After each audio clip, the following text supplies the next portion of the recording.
राधे राधे। वृंदावन यात्रा के दूसरे दिन के ये सेकंड पार्ट है। हम आपको से पहले हम जा रहे हैं बांके बिहारी मंदिर श्री कृष्ण को समर्पित है। अत्यंत प्रसिद्ध और पावन मंदिर है। यहाँ भगवान श्री कृष्ण अपने बाल स्वरूप में विराजमान है।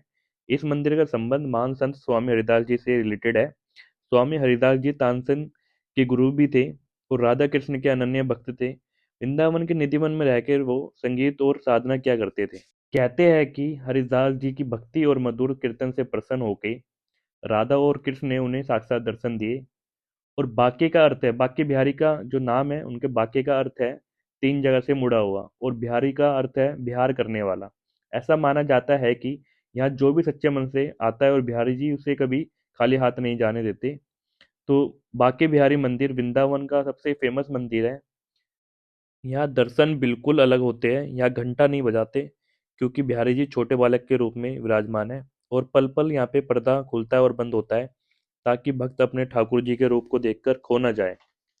कहते हैं वृंदावन आने का मन हमारा करता है, लेकिन बाके बिहारी खुद बुलाते हैं तभी यहाँ तक पहुँच सकते हैं। तो बोलो राधे राधे। तो बाके बिहारी से थोड़ी दूर कदम चल के हम पहुंच जाते हैं राधा वल्लभ। तो कहते हैं राधा वल्लभ दर्शन दुर्लभ। तो राधा वल्लभ मंदिर वृंदावन के प्राचीन और अत्यंत पावन मंदिरों में से एक है। इस मंदिर की स्थापना श्री हित हरिवंश महाप्रभु जी ने की थी। यह मंदिर सिखाता है भक्ति में प्रेम सबसे ऊपर है। आप देख सकते हैं साक्षात राधा वल्लभ जी जो सुंदर है।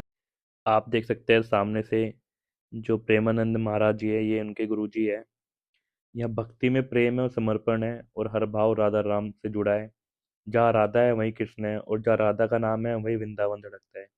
राधा वल्लभ मंदिर आकर समझ आता है कि वृंदावन सिर्फ जगह नहीं, ये तो राधा रानी का प्रेम धाम है। राधा वल्लभ जी का श्रृंगार सबसे निराला होता है। यहाँ हर फूल हर वस्त्र राधा रानी के प्रेम की कहानी कहता है। बोलो राधे राधे। राधा वल्लभ से थोड़ी दूर चल के ये कुंज गलियाँ हैं। कुंज गलियों से देख रहे हो आप कितनी छोटी छोटी गलियाँ हैं। तो यहाँ से गुजरने के बाद हम पहुँचते हैं सीधा राधा रमन जो निधिवन के पास है। राधा रमन, तो राधा रमन ये वो स्थान है जब पहली बार जब भगवान श्री कृष्ण को पंचामृत से स्नान कराया था। और राधा रमन मंदिर वृंदावन के मुख्य 7 मंदिरों में से एक है। यह मंदिर भगवान श्री कृष्ण के स्वयं स्वरूप में विराजमान है। इस मंदिर की स्थापना श्री गोपाल भट्ट स्वामी जी ने की थी। गोपाल भट्ट स्वामी जी श्री कृष्ण की भक्ति में हमेशा लीन रहते थे। राधा रमन जी शालिग्राम से प्रकट हुए थे। राधा रमन बहुत छोटे से है और सुंदर है। आपने बहुत सारी वीडियो या रील्स में देखा होगा राधा रमन कभी हंसते हुए, कभी उनकी दांतों वाली छवि, क्योंकि वो इतने मनमोहक है कि वो अपने भक्तों से जब प्रसन्न होते हैं तो अपने दांतों वाली छवि दिखाते हैं। बोलो राधे राधे। राधा रमन के दर्शन करने के बाद हम पहुंच जाते हैं मीराबाई की हवेली, जहाँ पे मीराबाई वृंदावन की पावन भूमि भक्ति प्रेम और वैराग्य की साक्षी रही है। इस भूमि में संत शिरोमणि मीराबाई का नाम ही गहराइयों से जुड़ा है। मीराबाई जो भगवान श्री कृष्ण की अनन्य भक्ति उनके जीवन का केंद्र गिरधर गोपाल ही था। जो राणा जी थे मेवाड़ के विक्रमादित्य, उन्होंने मीराबाई को मारने के लिए सांप भेजा था और वो सांप ये शालिग्राम में परिवर्तन हो गया था। ये देख देख सकते हो आप। कहा जाता है जब समाज और राजघराने ने मीराबाई की भक्ति को स्वीकार नहीं किया तो उन्होंने सब कुछ त्याग कर वृंदावन का वास किया।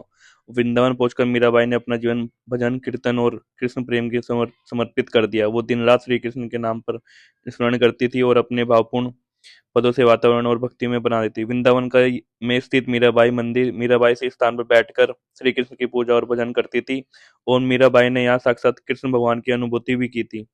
यह मंदिर याद दिलाता है कि सच्ची भक्ति ना नियम देखती है, न संसार, बस प्रभु से जुड़ना जानती है। मीराबाई की दोई भी है। मीराबाई कहती है मेरे तो गिरधर गोपाल दूसरा न कोई।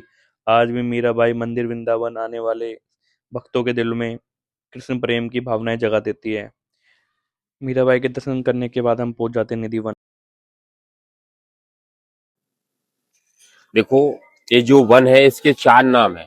पहला नाम निधि वन, दूसरा नाम मधुवन, तीसरा नाम तुलसी वन, चौथा नाम निकुंज वन। पहले वृंदावन ऐसा ही था, वृंदा नाम तुलसी, वन नाम जंगल। वृंदावन के अंदर कोई आश्रम मंदिर धर्मशाला नहीं था। संत हुए हरदास जी महाराज, 12 साल बैठ के यहाँ भजन किया। यहाँ से 2 मूर्ति निकला, बाके बिहारी, वृंदावन बिहारी दाऊ जी।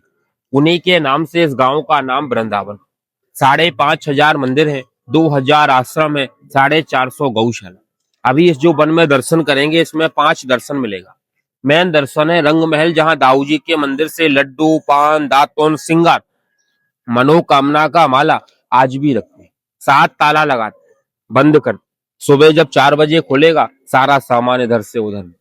आज भी इस वन में कई लोग रह गए, अंधा, गूंगा, बहरे, पागल, वो ठाकुर जी के हो गए, उनका उधर समाधि बना, जो अभी आप दर्शन करें। वृंदावन सो वन नहीं, नंद गांव सो गांव, बंसी वट सो वट नहीं, और कृष्ण नाम सो नाम। वृंदावन के वृक्ष को मरम ना जाने कोई, डाल डाल और पात पे राधे राधे। ये वृंदावन भगवान का लीला भूमि है। जन्म हुआ मथुरा, कहाँ हुआ? मथुरा। लालन पालन कहाँ हुआ? गोकुल। और लीला हुई वृंदावन। तो यहाँ दर्शन करना है माता और पिता के नाम से। जाएंगे वृंदावन धाम, अमर करेंगे माता पिता का नाम। जो दाऊ जी का दर्शन है वही भगवान का नाम लिखाते हैं, तभी वृंदावन ब्रज भूमि दर्शन यात्रा पूरी हो। ऐसा भाव रखना, इस कंधे पे माँ है, इस कंधे पे बोलो राधे राधे। ताली मारो और हंसी करो, इसको रख लो। इधर जय बोल, दोबारा बताना। 16,108 वृक्ष है जो आज भी यहाँ भगवान की रास लीला करते हैं। जितने भी वृक्ष है सब झुके हुए हैं, आज के नहीं है, हजारों साल पुराने हैं। आज भी ऐसे हैं, 10 साल बाद भी आएंगे तो ऐसे रहे, 20 साल आएंगे, 50 साल, 500, ऐसे ही रहे, हजारों साल से ऐसा। पहली बार आए आप? नहीं। गोपेश्वर महादेव। तो आज भी वृंदावन जो आता है गोपी बन के आना और मटकी ऊपर रखना, तभी कन्हैया माखन खाएगा, नहीं तो माखन नहीं खाएगा। 9 लाख गाय थी, कृष्ण उसी का माखन खाते जिसका माखन मन से मीठा होता। खाते ना मन से मीठा। बिल्कुल। तो आपका मन रखना गोपी बन के, कोई कामना हो बोलना दाऊ जी से। लड्डू, पान, दातुन, सिंगार यहाँ रखते, 7 ताले लगाते। सुबह जब खुलेगा सारा सामान इधर से उधर मिलेगा। शाम को करते शयन आरती, भगवान सो जाते।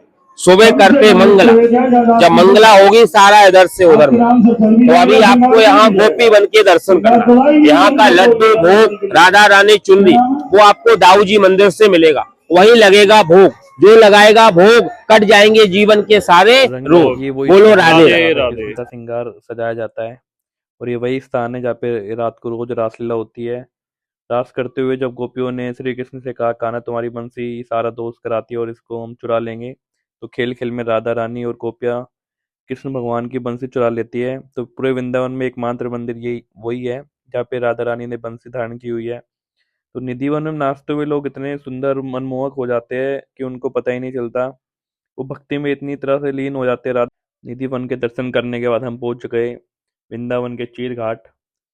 यह कहानी भगवान कृष्ण और गोपियों के वस्त्र हरण की कहानी है, जहाँ गोपियाँ यमुना में निर्वस्त्र स्नान करती थी। कृष्ण भगवान ने उन सबको गोपियाओं को सबक सिखाने के लिए उनके वस्त्र चुराकर कदम पेड़ पर टांग दिए।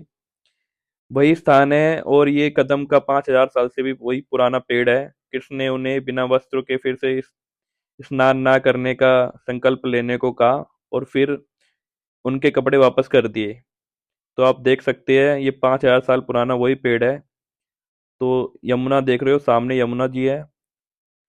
तो आप देख सकते हो इस कदम पेड़ के नीचे भगवान श्री कृष्ण की प्रतिमा भी बनाई गई हुई है। आप देखो ध्यान से। और यहाँ पे बहुत सारे कपड़े टांगे हुए हैं और यहाँ पे ये जो दिख रहा है आपको सफेद कलर में, ये भगवान श्री कृष्ण के पैरों के निशान है। बोलो राधे राधे।